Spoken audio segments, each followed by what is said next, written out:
You know, there's one thing I'm wondering about this Nintendo Switch leak and if Nintendo was gonna bring this game to the Nintendo Switch. How in the world is Nintendo gonna even make this work on the current Nintendo Switch? I mean, Kirby and the Rainbow Paintbrush just doesn't seem like it would work on the Switch too well. Or maybe it can, maybe if you use the Joy-Cons as the paintbrush. The Nintendo Switch also has a touchscreen, so maybe it can work. What do you guys think?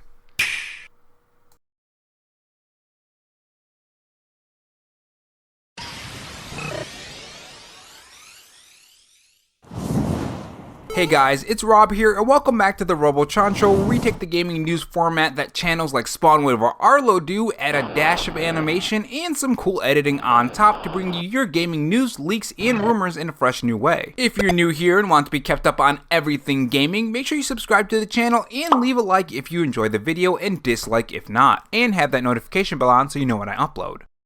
In this video, we are going to talk about a new Nintendo Switch leak for a new Kirby game hitting the Nintendo Switch. This game was recently founded on a ESRB rating, and it seems that Nintendo is still going to be bringing some Wii U games to the Nintendo Switch, which makes me wonder, where the heck is Wind Waker? This is so weird. Does anyone find this weird? All of these Wii U ports, and we still haven't had Twilight Princess and The Legend of Zelda Wind Waker on the Switch. It's really weird. Does Nintendo have these on a shelf somewhere waiting for a rainy day or something? I really want to know. We'll also talk about where we can see it, what is exactly going on, because there is something very strange going on with all of these games getting ratings and findings and just Nintendo Switch leaks appearing about new Nintendo Switch games.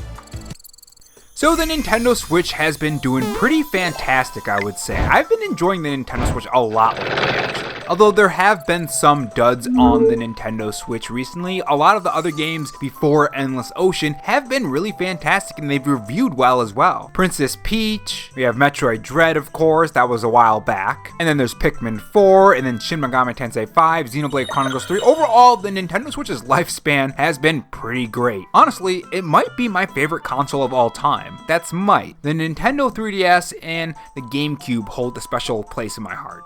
The Nintendo 64 as well. But I think one thing that we're wondering is what is going to happen with the future of the Nintendo Switch, right? There's not a lot of games that are lined up. Sure, there's Paper Mario and then Thousand Year Door, which I'm really excited for, and Luigi's Mansion HD 2 as well, but after that, there really isn't a lot of big things, you know? But good news, it seems that we may have some hints on possible new Nintendo Switch games hitting the platform, because it seems that Kirby and the Rainbow Brush has a new trademark for the Wii U game. Now, the interesting thing about this is that the June Nintendo Direct is coming up. So seeing a trademark for Kirby and the Rainbow Paintbrush is really no surprise. Well, I guess the specific game is very surprising. It's kind of an out there game to pick, and it honestly makes me wonder if there are going to be any other Wii U ports at that June Nintendo Direct. Like, will we get Wind Waker at the June Nintendo Direct or anything else? Because it seems like Nintendo is going down this port path just to fill in spaces for games. And to leave Wind Waker HD on the Nintendo Switch, such a big game, a Zelda game, would be kind of weird. But there is questions you have to ask about this. This is a trademark, so are they going to be doing anything else with Kirby? Will we get this port and maybe a sequel announced for Kirby and the Forgotten Land? And another question, is anything even going to come from this?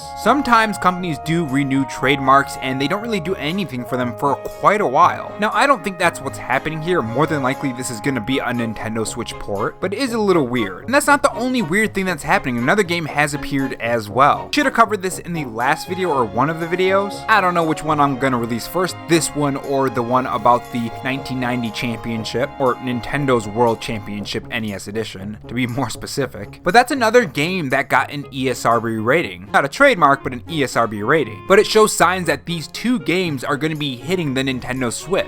And I'd be curious if any other games are gonna end up getting an ESRB rating over the course of May. Because as we get closer to that June Nintendo Direct, obviously there are gonna be things that come out. There are gonna be insiders who actually do have knowledge say things. There's gonna be hints like trademarks and ESRB ratings. And overall, it's gonna get to that time of June where new Nintendo Switch games and just gaming in general gets really exciting, at least for me personally. But what do you guys think? Would you buy a port of Kirby and the Rainbow Paintbrush? And do you think Nintendo is gearing up for a pretty big Nintendo Direct with these two games and other games that we just don't know about? And also, do you find it weird that we got this Wii U port, assuming that it does happen, and we still don't have Wind Waker and Twilight Princess. I don't know. I just find that really weird. Such big games that Nintendo are either holding off of or they just don't exist, which would really suck. But yeah, let me know in the comment section below, and I will see you guys in the next video. Take care.